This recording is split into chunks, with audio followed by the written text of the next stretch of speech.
இப்போ இந்த வீடியோவில் என்ன பார்க்க போகிறோம்னா, நம்ம போன வீடியோவில் வியூ பைண்டிங் செட்டப் பண்ணும் போதே டெக்ஸ்ட் வியூவை பற்றி பார்த்துறோம்.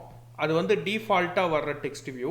ஒரு புது டெக்ஸ்ட் வியூவை ஆட் பண்ணால் அதை எப்படி பைண்டிங்கில் எடுத்துகிட்டு வர்றதுன்னு நான் இப்போ சொல்கிறேன். இப்போ வந்து பார்த்தீங்கன்னா, பழைய பைண்டிங்கில் இருந்த டெக்ஸ்ட் வியூ இன்ஃபர்மேஷனை மட்டும் நான் எரேஸ் பண்ணிடுறேன். அந்த டெக்ஸ்ட் வியூ விஜெட்டையும் எரேஸ் பண்ணிடுறேன். இப்போ பேலட்டில் போய் ஒரு டெக்ஸ்ட் வியூ கிராப் பண்ணி விண்டோவில் போட்டுருங்க. இந்த விண்டோவில் மொத்தம் 3 ஆப்ஷன் இருக்குது. ஃபுல்லாக கோடிங் மட்டுமே பண்ணுறது, இன்னொன்று ஸ்ப்ளிட்டு, அதாவது பாதி கோடிங் பாதி டிசைன். நான் ஃபுல்லாக டிசைன் வியூவில் வச்சு எடுக்கிறேன், அப்போ தான் உங்களுக்கும் கொஞ்சம் புரியும். இது கான்ஸ்டன்ட் லேஅவுட்டுன்றதால இதில் வந்து ரன் டைமில் எந்த இடத்துல இருக்கணுன்ற பொசிஷன் சொல்லணும். கான்ஸ்டன்ட் லேஅவுட்டை பற்றி நான் வரப்போகிற வீடியோவில் நான் போடுறேன். 4 பாயிண்ட்ஸ் நீங்கள் ஆட் பண்ணணும். டாப்பில் எங்கே இருக்கணும், ரைட்டில் எங்கே இருக்கணும், லெஃப்டில் எங்கே இருக்கணுன்ற மாதிரி. இது மாதிரி கிளிக் பண்ணி ட்ராக் பண்ணி விட்டிங்கன்னா கான்ஸ்ட்ரைண்ட் வந்து இது மாதிரி சென்டராக வந்து உட்காந்துரும். நீங்கள் அதுக்கப்புறம் மூவ் பண்ணி எங்கே வேணால் வச்சுக்கலாம், அது உங்கள் விருப்பம் தான். ஓகேவா? மறக்காமல் ஐடி செட் பண்ணணும். இப்போ நான் வந்து சும்மா ஸ்டேட்டஸ் அண்டர்ஸ்கோர் டெக்ஸ்ட் வியூன்னு வைக்கிறேன். ரீநேம் பண்ணுவான்னு கேட்கும், ரீஃபேக்டர்னு கொடுத்துருங்க. இப்போ காட்லின் ஃபைலுக்கு போங்க, பைண்டிங் டாட் கொடுத்தீங்கனாலே ஆட்டோமேட்டிக்காக அந்த டெக்ஸ்ட் வியூவில் ஜிங்க்குக்கு வந்துடும். நீங்கள் ரீபில்டெல்லாம் பண்ணணுன்னு கூட அவசியம் இல்லை. இப்போது டெக்ஸ்ட் ப்ராப்பர்ட்டி வச்சு நீங்கள் இன்ஃபர்மேஷன் எடுத்துகிட்டு வரலாம், இன்ஃபர்மேஷன் அங்கே செட் பண்ணலாம். ஒரு உதாரணத்துக்கு நான் குட் மார்னிங்னு அடிக்கிறேன். இப்போ வந்து பார்த்தீங்கன்னா இதை ரன் பண்ணி பார்ப்போமா? ரன் பண்ணுங்க.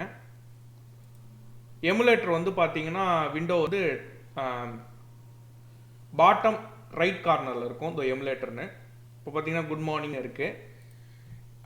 இப்போ நீங்கள் ஏன் பைண்டிங் யூஸ் பண்ணணும்னு கேட்டிங்கன்னா, இப்போ இந்த டெக்ஸ்ட் வியூ இருக்குது, சைடில் வந்து இந்த ப்ராப்பர்ட்டிஸ்லாம் இருக்குது. இதெல்லாம் இங்கே செட் பண்ணிங்கன்னா ரன் டைமில் செட் ஆகிடும். ஆரம்பிக்கும் போது கரெக்டாக உங்களுக்கு எல்லாமே இருக்கும். இப்போ இது குட் மார்னிங் கொஞ்சம் நேரம் கழிச்சு எனக்கு இது க்ரீன் கலரில் வரணும்னா நீங்கள் ப்ரோக்ராமேட்டிக்காக தான் செட் பண்ணணும். இதுக்கு பேர் ப்ரோக்ராமேட்டிக்காக செட் பண்ணுறதுன்னு சொல்லுவாங்க. ஒரு உதாரணத்துக்கு நான் இப்போ குட் மார்னிங்கை வந்து கலர் மாற்றி காட்டுறேன். உங்கள் டெக்ஸ்ட் வியூ ஐடி அதில் போனீங்கன்னா செட்டு டெக்ஸ்ட் கலர்னு இருக்கும். இதில் வந்து கலர்னு ஒரு கிளாஸ் யூஸ் பண்ணணும். ஆண்ட்ராய்ட் டாட் கிராபிக்ஸ்னு இருக்குது பார்த்தீங்களா, அதை யூஸ் பண்ணணும். டாட் பார்ஸ் கலர், இதில் வந்து உங்களுக்கு விருப்பமான கலரை சொல்லலாம். அந்த கலர் வேல்யூக்கு முன்னாடி ஹேஷ்டேக் கண்டிப்பாக இருக்கணும். டபுள் குயிட்ஸ் போட்டு ஹேஷ்டேக் போடுங்க.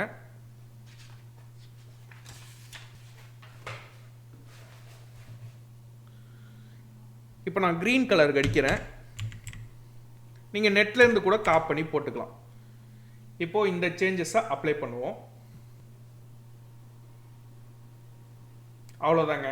இப்போ பார்த்தீங்கன்னா நம்ம குட் மார்னிங் டெக்ஸ்ட்டும் செட் ஆகிடுச்சு. நம்மளால் ரன் டைமில் ப்ரோக்ராமேட்டிக்காக கலரையும் மாற்ற முடியுது. இது மாதிரி ஏகப்பட்ட விஷயம் இருக்குது. ஒரே வீடியோவில் டெக்ஸ்ட் வியூ பற்றி யாராலையும் சொல்ல முடியாது. அடுத்தடுத்த வீடியோவில் எல்லா விஜெட்ஸும் கலந்து தான் நம்ம ஒரு ப்ராஜெக்டாக ஃபினிஷ் பண்ண போகிறோம். அப்போ உங்களுக்கு நல்ல ஒரு இம்ப்ரூவ்மெண்ட் தெரியும். இந்த வீடியோ உங்களுக்கு பிடிச்சிருந்ததுன்னா உங்கள் ஃப்ரெண்ட்ஸுக்கு ஷேர் பண்ணுங்கள். இந்த வீடியோவை பொறுமையாக பார்த்ததுக்கு ரொம்ப நன்றி.